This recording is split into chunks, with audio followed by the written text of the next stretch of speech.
I'm Peter Sidwell and welcome to my kitchen. Now I have got the ultimate takeaway recipe for you. Yes, a doner kebab. I am sure a lot of you out there are craving your weekend kebab. I've worked in my kitchen this week to try and create you the ultimate doner kebab, all made at home in your kitchen. So the first thing you need to do is get your sausages, cut them out of their skins. So take a sharp knife, cut down one side, unravel them, get rid of the skins and put them into a mixing bowl. Add your 500 grams of minced beef to that and then in with our spices. So we've got salt in there, we've got cracked peppercorns, smoked paprika, cumin and some fennel seeds. Now you can mix all this together with a spoon or with a clean hand, it's entirely up to you. Once you've mixed all the spices in, transfer it into a non-stick loaf tin, pat it down so it fits all the corners and then pop it into the oven, 160 degrees for 45 minutes or until it's fully cooked in the middle. Next thing we're going to do is we're going to roll out our pita breads. Now if you were going to make your own pita breads, which I have done, follow this simple recipe. 300 grams of plain flour, 1 teaspoon of baking powder, 3 tablespoons of yogurt and then 3 tablespoons of water. Mix it all into a dough and knead it for a couple of minutes, transfer it to the bowl, cover it with cling film and then just let it rest for 10 to 15 minutes. Scoop it out, divide it into portions. I think 300 gram base dough would make 4 to 5 pita breads, no problem. Divide the dough into balls, dust it with a little bit of flour and then using a rolling pin, roll out your pita breads into that traditional shape. If you want round sort of flat breads, roll them round, that's no problem at all. Preheat a frying pan. I'm using my Masterclass cast aluminium pans, they're brilliant, they get really, really hot, nothing sticks.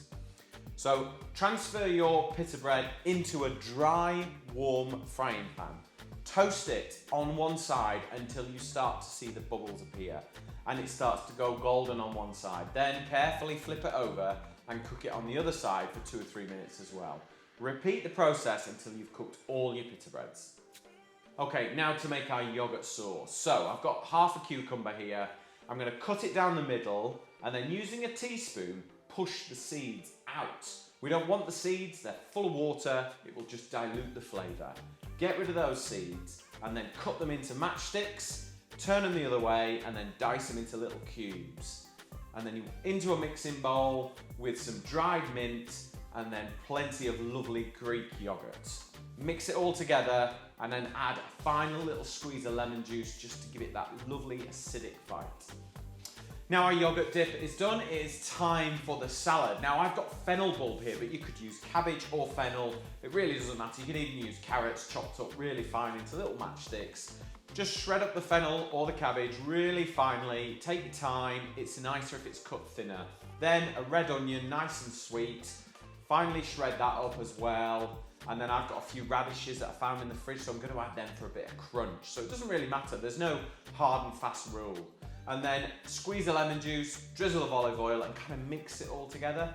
Pop it into a bowl and it is ready. Kebab meat. Now it has cooked, it is really delicious, it smells amazing. A loaf tin is the perfect vessel to cook this in.